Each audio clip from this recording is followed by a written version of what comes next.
coach ndax am nay évolution waaye également ci wàllum justice bi ndax ministre de la justice ni ki démb da doon amal ab atelier de validation politique sectorielle et de développement allant de 2025 à 2029 mu daal di ci yëkkati ay points yu bëri wax lu jëm ci wàllum defaraat yeesalaat ay réformes ak avancé lu jëm ci wàllum justice. tigi ni nga ko waxee waaye dooree ko d'abord par ci wàllum justice boobu noonu ci benn wet mu di mbirum coach bi nga xam ne fan yii yëpp booy xool bu baax a baax bokk na ci li gën a animer l'actualité au niveau national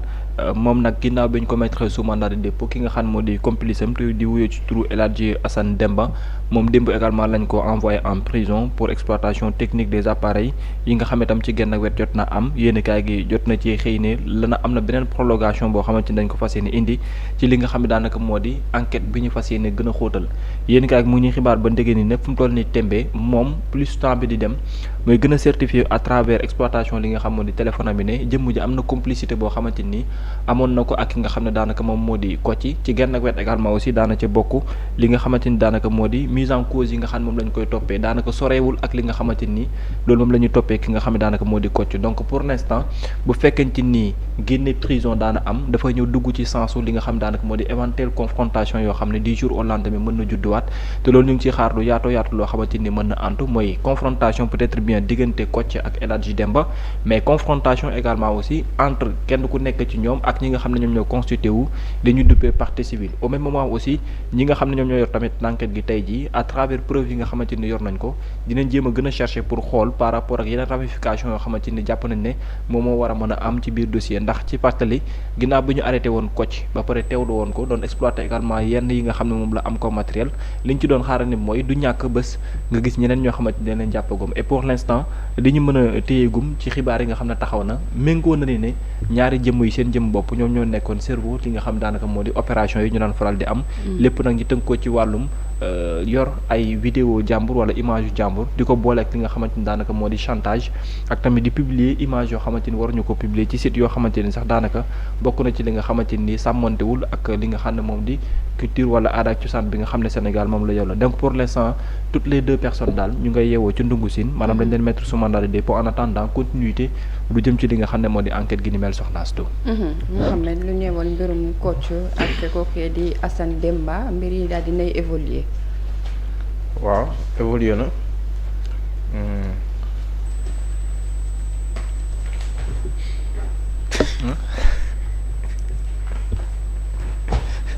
évolué na kay. d'accord alors bu weesoo loolu tamit ñu ngi ko leen placé ñoom ñaar ñëpp sous mandat de dépôt di waaj a wéyal li nga xam ne moo di enquête bi comme ni ko Babacar waxee à chaque fois rek dañuy gis bu ñu xëyee bu ñu fuyee téléphone yi wala leneen li ñu mel enquête buy gën di wéy ñu gis ay révélation ñeewal ñaari nit yooyee ba tax na sous mandat de dépôt ñoom ñaar yëpp te ñoo bokk également lu ñu leen di toppee chef d'inculpation yi donc su weesoo loolu également le ministre de la rappeler que d'après également aussi les informations de nos confrères de Libération Quotidien ki nga xam moo di El Hadji Babacar Dioum démb aussi génnewaat nañ ko kaso ginnaaw bi ñu ko mettre sous mandat de dépôt c'était pour que mu assister wala ñu teewlu ko par rapport ak l'exploitation de ces téléphones portables yi nga xamante ni dañoo jàpp ko ne lu bëree bëri fu mu toll ni moom lay fësal ci li nga xam moo di li am comme disponibilité comme matière à exploiter ci li du jëm ci wàllum enquête bi nga xam ne moom la ñuy dooragum loolu daal la ñuy Libération Quotidien joxe baaxeegum en attendant ñuy xaar tamit yeneen personnes yi ñuy jàpp ne peut-être mën nañ leen auditionner pour continuité lu jëm ci wàllum l'enquête bi nii actuellement waaw weesoo loolu ci wàllum justice bi la ñuy desandi ak maître Ousmane Diagne aussi le ministre démb daal dinay amal ab atelier wax lu bëri lu ñeewal justice bi ak réforme yi ñu ci war a def. waaw loolu nag dafay ñëw dugg ci wàllum politique sectorielle bi nga xam ne wàllum justice moom lu jiiteel comme ni nga ko waxee parce que bu ñu sukkandikoo ci xibaar yi nga xam ne jot naa wàcc que ce soit Vox Populi que ce soit également aussi Rewmi Quotidien ñoom ñëpp jot nañ ci xëy ñu bare bare ci ñoom surpopulation bi nga xam ne moo di situation carcérale bu Sénégal maanaam kaso yi nga xam ne dafa fees dell ak ay doomu aadama bari lool tamit li nga xamante ni mu ngi koy jur ci wàllum jafe-jafe jëm ci wàllum nekkin beneen wet gi également mooy y avait une réflexion à travers le ministre bi nga xam ne moo fi jóge woon ñu koy woowee Aïssata Tall Sall ci nan la ñuy def de sorte que lu jëm ci wàllum pluralité mandat de dépôt yi ñu mën koo wàññi pour tamit lu jëm ci wàllum surpopulation bi am ci biir kaso yi mu nekk loo xamante ni daanaka dañ koy dindi boobu réflexion amoon na ba ñu dajale woon ñi nga xam ne daanaka ñoo nekkoon les procureurs ak ñeneen waxtaan ci mu doon lël boo xam ne bu yaatu la woon stratégie dañ doon bëgg a génne jëmale ko ci wàllu googu doon conclusion yi fan lañ ci toll par rapport ak nouvelle autorité yi nga xamante ni yegg si nañ ak ministre de la justice bi laaj la boo xam ne samp na mais cette fois ci dafa dem ci beneen réflexion bu bokkul mooy dañoo fas yéene décaisser lu toll ci 145 milliards de francs CFA pour wàññi un tout petit peu surpopulation bi nga xamante ni daanaka moom lañ jàpp ne am na ci biir kaso yi loolu nag la muy viser bokk na ci genn ak wet lu toll ci 12000 détenus yi nga xamante ni jàpp na ñu ngi ci biir kaso yi est-ce qu'il y a possibilité de créer d'autres prisons yoo xamante ni dañuy permettre ñu mën jël ñooñu caser leen foofu su ko defee wàññi li nga xam ne moo di kaso yi ak d'ailleurs même il avait fait l'annonce wax ne que dina defar benn kaso bu toll ci 2500 pour mën a soulager au moins yeneen. te loolu actuellement nii may wax ni jàpp naa ne am na ci kaso yoo xamante ni daanaka dafa mel ni door nañ lu jëm ci wàllum liggéey boobu noonu en attendant naa ñu xam mais taux d'occupation bi tey jii dafa nekk loo xamante ni lu alarmant la pourquoi parce que ci biir prison yi ñu ngi wax que ne en 2023 on était à 262% en 2023 par rapport ak taux d'occupation donc ça veut dire que ni loolu bu ñu waxee waxu xataay la romb na ko fuuf di dem léegi nag beneen bi ci tegu mooy ministre de la justice tey jii la mu prévoir mooy les 145 milliards pour essayer de voir en 5 ans ana yan réforme lañ mën a indi ci secteur de la justice pour libérer un tout petit peu lu jëm ci wàllum kaso yi ndax jafe-jafe yi nga xam ne daanaka moom lay faral di jur mooy proposition bi nga xamante ni daanaka moom la teg comme politique sectorielle concernant la justice sénégalaise. Mouhamed ci kàddu yooyu nga xam ne le ministre de la justice daal dina koy yekki ni ki démb ci atelier bu amoon somme bi nga xam ne daal dina koy déclarer waaye bu weesoo loolu réforme yi innovation yi nga xam ne moom la ñu war a amal foofee ci secteur ministre de la justice. waaw xam nga ñaari mbir dafay daje ci lii xew mooy. ministère bu nekk da ngay def sa lettre de politique sectorielle comme ni nga koy faral di waxee loo xam ne ni mooy yoon bi nga xam ne ni moom ngay jaar dëppale ko la vision du chef de l'État ci wàll bi la dénk pour wane yoon ba ngay jaar pour mën a àgg ci objectif yi nga xam ne moom la assigné léegi nag mu ñëw dooleeku ci benn contexte boo xam ne nii fàttaliku ngeen que le premier ministre waxoon na leen ku ci nekk nga yeesalaat feuille de route bu leer boo xam ne nii moom la ñuy tëral ngir dëgmal li nga xam ne nii moom mooy wàllum redressement bi nga xam ne dinañ ko lancé lu yàggatul dara le redressement bi nga xam ne day laal tous les secteurs kon ministère bu nekk war ci jël wàllam war a teg tam yoon bu leer boo xam ne nii day wone obstacle yi nga xam te ni moom lañ am 1 an et demi bi ñu fi nekkee ba tey ak tamit li nga xam te ni moom lañ war a joyanti pour gën a mën a accélérer le processus de mise en œuvre du référentiel de Sénégal 2025. donc loolu je pense que lu am solo la léegi nag pour ñu désengorger kaso yi politique bu yàgg la lu ñu fi yàgg wax la c'est vrai que ay prison yu Sébikotane ak yooyu noonu yëpp c'était dans cet objectif là dans cette optique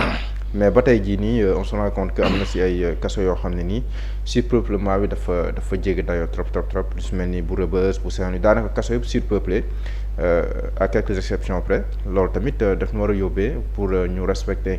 les conditions de détention le respect des droits humains ak yu mel noonu ñu war see mën a joyanti parce que loolu tamit dafa bokk ci ay convention dafa gàll état du Sénégal. amoon na tam beneen politique boo xam ne ñu ngi ko doon wax mooy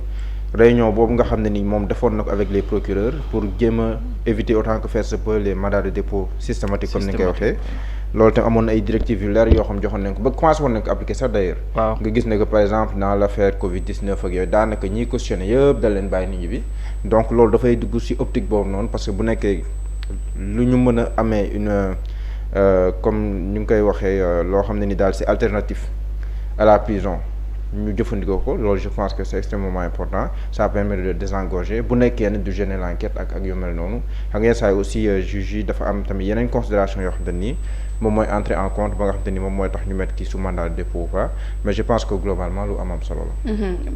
Babacar daal dinay insister également ci adaptation aux enjeux numériques parce que jàpp na ne loolu aussi lu am solo la te lu ñu war a defaraat la pour mën a nekk actuellement au diapason. waaw dafay dépendre également aussi ci fonctionnement bi nga xam ne daanaka au niveau des prisons ak lu jëm ci wàllum procédures yi nga xam ne moom la ñu faral di abbu ne leen dimbale pourquoi parce que dafa am benn nombre boo xam ne bu pléthorique la au niveau des tribunaux ak ci table ñi nga xam ne ay procureur moom lay doon ci faisabilité wala travail bi nga xam ne moom la ñuy abbu à travers les dossiers te parfois dafay nekk problème bu mat sëkk ci ñoom ndax li ñuy faral di nemmeeku mooy que ne dossiers yu bari yooyu noonu parfois dafay indi ay jafe-jafe yu mat sëkk am na ñoo xam ne sax dañuy nekk en prison seen ay dossiers jeexagul mais avant même ñu leen di àtte seen ay dossiers riir lu ko waral loolu nag bokk na ci li nga xam moo di nombre pléthorique boo xam ne dañ koy nemmeeku en terme de dossier table boo dem procureur wala keneen wala ay juge yooyu day fees dell ba temps ba kii bi muy jël sax espace bi muy jël lu xaw a doy waar moom lay doon loolu nag war a mën a contribuer davantage aussi ci fonctionnalité li nga xam ne daanaka moo di tribunaux yi ak ñi nga xam ne ñoo nekk juge yi benn boo xam ne tam dina ci tegu mooy ab feuille de route la boo xamante ni dañ koy teg ak benn planning boo xamante ni moom lay àbbal décliner ko ci biir 5 ans yi aussi pour voir chaque année ban jéego ak lan la ñu war a mën a poser comme acte par rapport à ces 145 milliards là ak projet bi nga xamante ni moom la ñuy teg jëm ci politique sectorielle boobu noonu benn boo xam ne également dina ko indiwaat aussi mooy que ne day répondre par rapport ak li nga xamante ni daanaka moo di lu jëm ci wàllum politique bi Aïssata Tall Sall doon wax par rapport à ces procureurs yi nga xam ne waxoon nañ ko sànq maa ngi koy teg loolu nag ci benn wet également aussi mën na permettre au moins mu dem correspondre ak yéene bi nit ñi amoon mooy juge des libertés bi ñu wax ne est-ce que duñ ko judduwaatal léegi man ma jàpp ne lii pour ñu mën koo gën a réussir il faut ñu dem aussi répondre présent par rapport ak ñi diggoon nit ñi ci assises yi nga xamante ni indi woon nañu ko parce que pour man aussi il faut qu'il y ait un changement par rapport à ces juges des libertés mais jéem a xalaataat par rapport ak li nga xam ne mooy da ay retour de parquet yeeg ak yeneen ak mandat de dépôt systématique yeeg yooyu noonu. parce que point yi mu évoqué yu ci bëri ci assise bi waxtaanee woon nañu ko. waaw te léegi bu ñu ko waxtaanee ci assise yi ba pare teg ko te yéen ngeen am tey des députés à l'Assemblée nationale nee naa la ñaar moo ci war a mën a am pour qu'aujourd'hui ñu war ci mën dem après ëngëmloo ba noppi faisabilité moo ci topp. faisabilité bi lan la mooy soit vous cherchez à avoir dañuy woowee proposition de loi wala projet de loi aujourd'hui yëpp mu ngi nekk disponibilité par rapport seen ay yoxo lan ngeen ciy xaar pour man di ko jëmal alors que le président de la République nous avait même promis carrément que ne lépp lu nekkul pour ay koppar la am na loo xamante ni dinañ ko jëf lii ci nu mu gën a gaawee donc am na yoo xamante ni pour man est-ce que réellement laaj na koppar ba tax na mu war a nekk di tendeefal jëmale ko ci wàllu googu noonu problème moom ngay posé wu d'autant plus tey la justice li mu war a mën a gën a soxla mooy éviter lu jëm ci wàllum mandat de dépôt systématique yi loolu moom quoi qu'il en soit jàpp naa ne mooy xeexu ñëpp dem nañ ba ci procureur bi ñuy def seen dernière sortie sax par rapport ak affaire Louba yeeg yooyu dañ ne ñoom seen priorité nekkul de mettre en prison certaines personnes mais de récupérer ce qui appartient au peuple sénégalais et noonu tam la war a mën a amee à travers ñenn ñi nga xam ne béy la ñuy sàcc xar la ñuy sàcc ginaar la ñuy sàcc wala leneen ak leneen la ñuy def pour ñu mën di leen éviter s'il y a possibilité ces mandats de dépôt scandale bi am tey ci bracelet électronique waroon mën a apporter aujourd'hui scandale wala xaw ma sax présumé scandale waroon a mën a tamit désengorger au moins les prisons il est temps aussi ñu am ci une réflexion comment élargir davantage ces bracelets électroniques pour mu mën a disponible aux yeux de la justice de sorte que ñu mën ci dimbale ces personnalités là donc yooyu noonu yëpp tey ay question la yu nekk aux alentours de cette justice là ak situation carcérale bi pour man temps de réflexion war na cee mën a ñëw mais surtout par rapport ak assises yi li ci génnee nañ xool li ci warul mën a ñàkk aujourd'hui te laajul yenn koppar yi ñi def ko ci ni mu gën a gaawee parce que l'Assemblée nationale est déjà là et la disponibilité de 130 députés en parle déjà et ça pourrait bien être une solution pour situation carcérale bu Sénégal. Mohamed proposition yu bëri à chaque fois dafay génn l'ancien ministre di Aïssata Tall Sall yëkkati woon ay proposition yi ni mel ci assise bi également bokkoon na ci point yu bëri yu nga xam ne ministre bi évoqué na est-ce que jotul ñu trouver wala sax poser des actes par rapport ak proposition yi nga xam ne à chaque fois dañu koy joxe. waaw xam nga même maître Aïssata Tall Sall booy xool juge des libertés bi amoon na si quelques réserves c'est vrai que ñu bëri waxoon nañ ko mais moom amoon na si quelques réserves parce que jàppoon na ne c'est vrai que mën na gën a garantir liberté ñenn ñi. mais en termes de procédure mën na gën a diis mën na gën a yàgg aussi si lenn li donc moom bokkoon na si ay réserves yoo xam daan na ko am justice su ma juumul en 2018 amoon nay assises yoo xam ne ni defoon nañ ko conclusion yu am solo defaat nañ ko en 2024 donc fii li si des rek moom mooy que le président de la République mettre en œuvre lenn si ay réformes yi nga xam te ni aussi ñu ngi koy xaar mais loolu dafay duggaale rek si dans une batterie de réformes yoo xam ne ni ñu ngi koy xaar te boobu ba tey ay annonce lañ siy def rek mais demaguñ si à fond lan moo ko tardel nag peut-être le président de la République a ses raisons si li nga xam ne ni moom moo ko tardel waaye jàpp naa ne lu jàmp la sinon les mêmes causes vont produire les mêmes effets xam nga ñu ngi wax ne que jàpp bi dafa bari ku wax ñu jàpp tëj ak yooyu mais le procureur de la République le juge d'instruction ak ñepp ñoo si yëngu yëpp lépp lu ñuy teg nit si ay textes lañ ko basé bu nekkee ne dañoo ne par exemple diffusion de fausses nouvelles bu nekkee ne le procureur dafa sàkku mandat de dépôt le juge d'instruction est tenu d'aller dans le sens prescrit par le procureur loolu ce sont des textes léegi textes yi la ñu war a xoolaat joyanti ko mais est-ce que quand même évolution société bi may na ñu war a mën a tax ñu ne war nañ dépasser textes yi loolu tamit beneen angle de vue la boo xam ne ni moom moo si am mais li si am solo rek moom mooy bu nekkee ne am nay waxtaan yu ñu def des conclusions et des contribution te ay ñu bari def nañ ko si bu demee sur la table du président de la République que ça ne soit pas dans les tiroirs mais que ñu appliquer ko léegi nag application bi ni ñu koy defee matérialisation bi waxtaan bi si kii ak yooyu noonu yëpp c'est un autre processus mais il le faut ndaxte jàpp naa ne waxtu bi jot na. yéexaay bi lu ko waral. waaw loolu day xam naa moom dañuy li ma njort rek si njort bu rafet moom mooy xam nga loi moom boo koy matérialiser wala réforme bu mu ti doon c'est vrai que mën na taaru sur le papier mais balaa nga koy def il faut mu am ay études yu bëree bëri yooyu def pour xam yenn conséquences la mën a am dans son application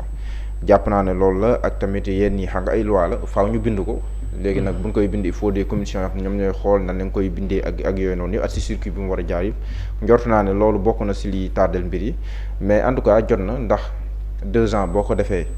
defagoo benn réforme majeure dans la justice te waxtaan si justice nga njëkk woote loolu quand même ça peut voilà ça peut interroger mais je pense que président moom moo yor montre bi moom moo gën a xam li gën a jàmp te jàpp naa ne lii bokk na si farata yi en tout cas léegi bu ko deful nag peut-être qu'il a ses raisons waaye nag jàpp naa ne mën na koo rattraper bu nekkee ni yéex na trop. Babacar. lenteur yi ñu nemmeeku. waaw lenteur yi daal man ci genn wet dama xam ne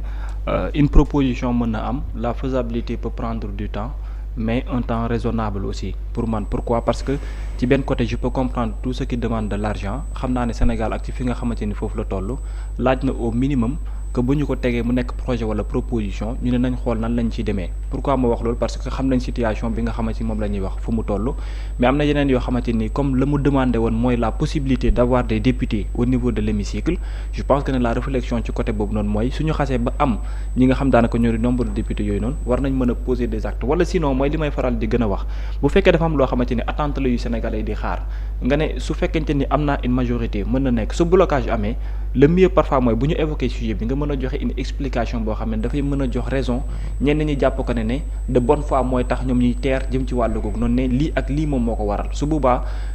yenn yi du ci war a mën am mais l'attente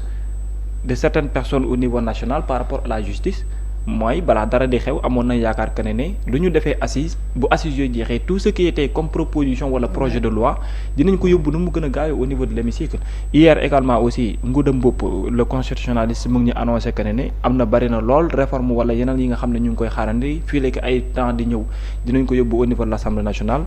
Ousmane Sonko mu ngi ci suñ ko waxee ça parle des propositions de loi parce que les députés nee na tam président de la République mu ngi ci on parle là-bas des projets de loi donc yooyu noonu tamit nañ xaar mais pour man aussi am na loo xamante ne laaj na beaucoup plus d'accélération parce que bu dul dara dafay dugg ci